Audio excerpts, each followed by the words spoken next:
Lesson on matrices में अब पढ़ना है मल्टीप्लिकेशन ऑफ मैट्रिसेज, मतलब मैट्रिसेज का गुणा।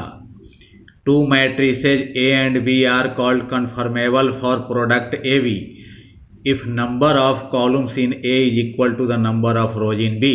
इसका मतलब हुआ कि दो मैट्रिसेज ए और बी गुणनफल ए बी के योग्य कहलाते हैं यदि ए में कॉलम की संख्या बी में रो के संख्या के बराबर हो।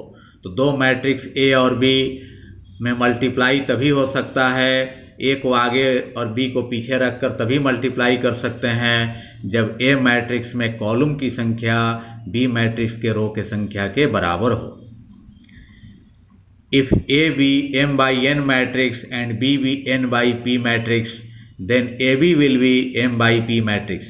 यदि A m by n matrix हो और B n by p matrix हो, A का ऑर्डर है m by n, B का ऑर्डर है n by p, और इसमें देखते हैं कि नंबर ऑफ कॉलम n है और इसमें नंबर ऑफ रोज n है, तो इसके नंबर ऑफ कॉलम इसके नंबर ऑफ रोज के इक्वल हैं, तो दोनों मैट्रिक्स को मल्टीप्लाई कर सकते हैं, ए को आगे रखकर बी को पीछे रखकर। मल्टीप्लाई करने से जो मैट्रिक्स प्राप्त होगा ए और बी का जो प्रोडक्ट मैट्रिक्स होगा जो प्राप्त होगा, इसका ऑर्डर होगा m बाई पी, मतलब n दोनों में से हट जाएगा, इसमें जितना रो है उतना ही इसमें रो होगा, इसमें जितना कॉलम है p उतना ही इसमें कॉलम होगा। तो ए बी का ऑर्डर होगा m बाई पी। जैसे एग्जाम्पल हम लोग देखते हैं कि ए मैट्रिक्स है जिसमें कि दो रो है और तीन कॉलम है, तो इसका ऑर्डर हो गया 2/3, रो की संख्या 2 है, कॉलम की संख्या 3 है। बी मैट्रिक्स है, इसमें हम लोग देखते हैं कि 1 2 3 रोज हैं और 2 कॉलम्स हैं, तो इसका ऑर्डर हो गया 3/2, रो की संख्या 3 है, कॉलम की संख्या 2 है। तो देखते हैं कि इसमें ए मैट्रिक्स में कॉलम की संख्या 3 है जबकि बी मैट्रिक्स में रो की संख्या 3 है, तो ए मैट्रिक्स के कॉलम की संख्या बी मैट्रिक्स के रो के संख्या के इक्वल है, तो कह सकते हैं कि ए में बी से मल्टीप्लाई हो जाएगा। ए में बी से ए और बी मल्टीप्लाई करने के योग्य हैं, कन्फर्मेबल हैं। तो अब ए से बी में अगर हम मल्टीप्लाई करते हैं तो ए मैट्रिक्स लिखा गया, फिर बी मैट्रिक्स लिखा गया, और जब मल्टीप्लाई होगा तो इसके रो से इसके कॉलम में मल्टीप्लाई होता है, तो फर्स्ट रो फर्स्ट कॉलम होगा, फर्स्ट रो सेकंड कॉलम होगा, फिर सेकंड रो से होगा second row first column, second row second column. तो फर्स्ट रो फर्स्ट कॉलम जब मल्टीप्लाई करेंगे तो 2 4 में मल्टीप्लाई होगा, 2 × 4 प्लस फिर 3 जो है 7 में मल्टीप्लाई होगा, 3 × 7 फिर बीच में प्लस देते जाएंगे, -1 -5 में मल्टीप्लाई हुआ, तो first row first column multiply हो गया, और ये फर्स्ट रो के एलिमेंट से मल्टीप्लाई हुआ तो फर्स्ट रो में लिखा गया। फिर फर्स्ट रो सेकंड कॉलम जब मल्टीप्लाई होगा तो उसको भी फर्स्ट रो में ही लिखा जाएगा, तो 2 1 में मल्टीप्लाई होगा, 2 × 1 बीच में प्लस देंगे, 3 जो है 2 में मल्टीप्लाई हुआ, 3 × 2 अब बीच में प्लस देंगे, फिर -1 जो है वो 3 में मल्टीप्लाई होगा, -1 × 3, तो ये भी फर्स्ट रो में लिखा गया। तो फर्स्ट रो का ये मल्टीप्लिकेशन समाप्त हो गया। अब सेकेंड रो से मल्टीप्लाई करेंगे तो second row first column, second row second column, तो सेकेंड रो फर्स्ट कॉलम जब करेंगे तो 4 में मल्टीप्लाई होगा, 4 × 4 बीच में प्लस देंगे, 5 7 में मल्टीप्लाई हुआ, बीच में प्लस देंगे, फिर 6 जो है -5 में मल्टीप्लाई होगा। तो ये सेकेंड रो फर्स्ट कॉलम हो गया जो कि सेकेंड रो में लिखा गया और फर्स्ट कॉलम में लिखा गया।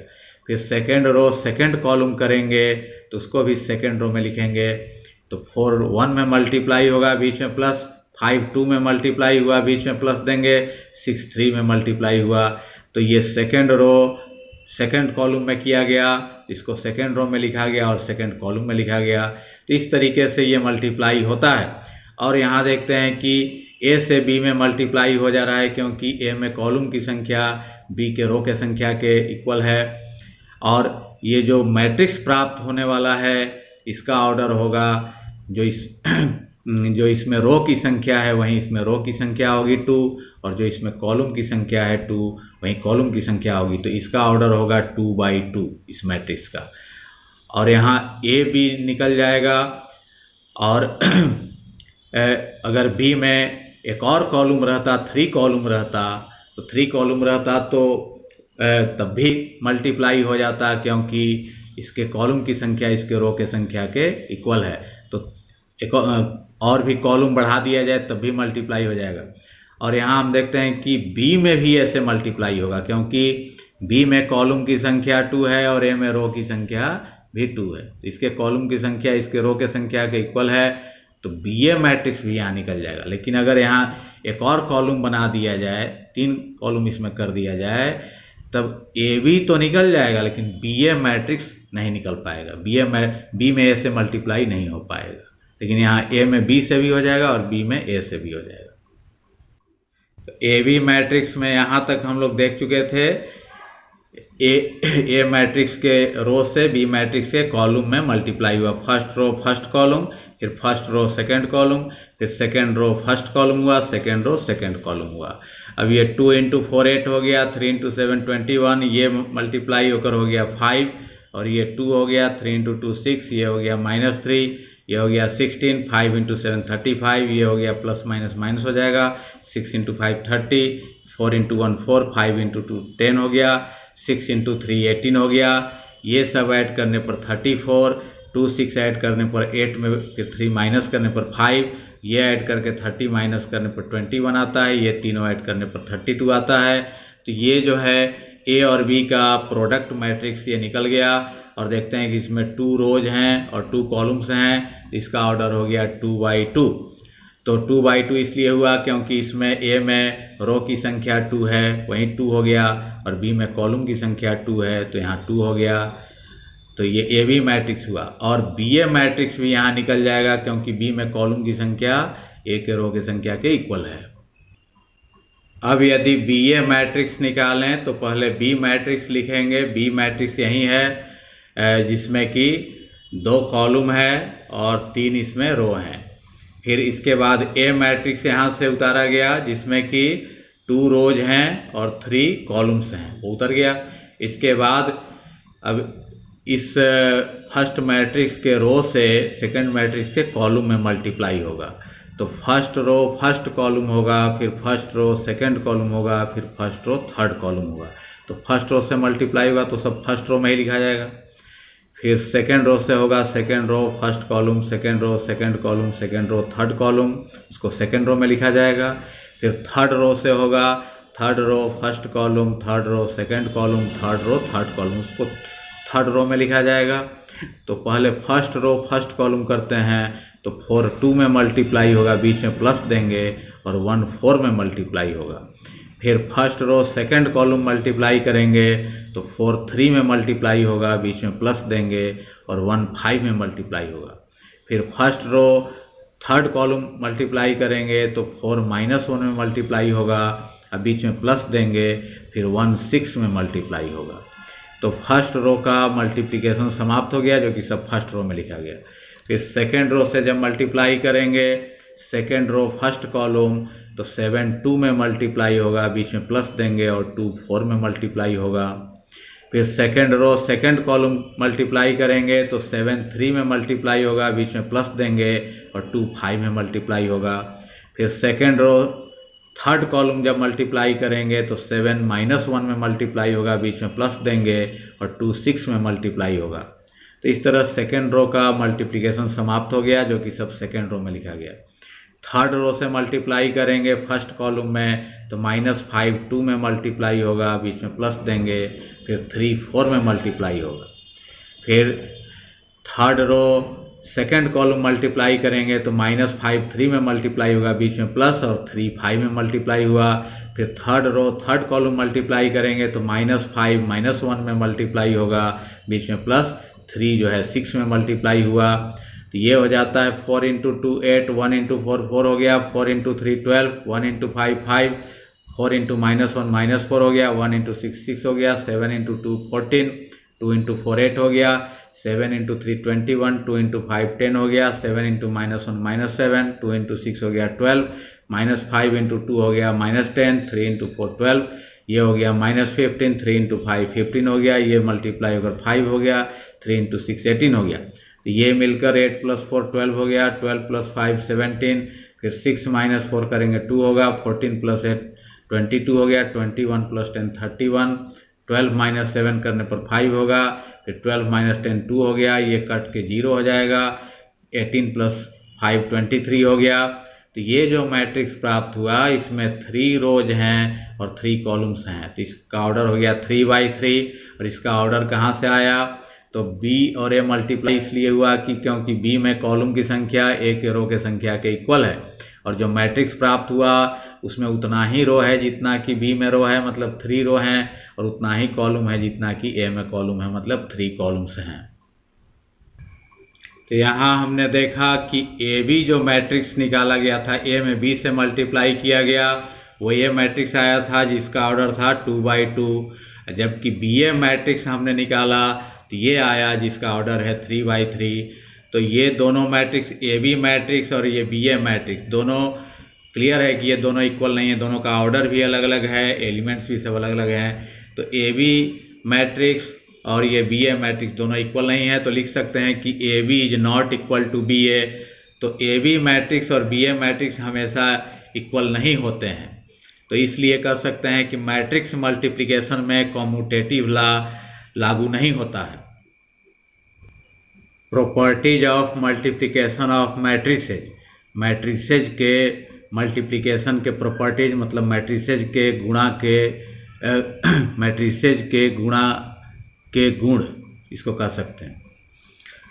फर्स्ट है associative law. Associative law, A B C यदि 3 मैट्रिसेज हों और इस तरह के मल्टीप्लिकेशन के लिए कन्फर्मेबल हों और इस तरह के मल्टीप्लिकेशन के लिए भी कन्फर्मेबल हों, तो ए में बी से मल्टीप्लाई करके जो मैट्रिक्स आए उसमें सी से मल्टीप्लाई किया जाए, या फिर बी में सी से मल्टीप्लाई करके जो मैट्रिक्स आए उसको ए से मल्टीप्लाई किया जाए, तो दोनों तरफ सेम मैट्रिक्स, एक ही मैट्रिक्स प्राप्त होगा। तो इसमें आगे ब्रैकेट है, इसमें पीछे ब्रैकेट है, तो कह सकते हैं कि ये 3 मैट्रिक्स के मल्टीप्लिकेशन के लिए एसोसिएटिव लॉ हुआ। तो मैट्रिक्स मल्टीप्लिकेशन में एसोसिएटिव लॉ लागू होता है। सेकंड है डिस्ट्रीब्यूटिव लॉ।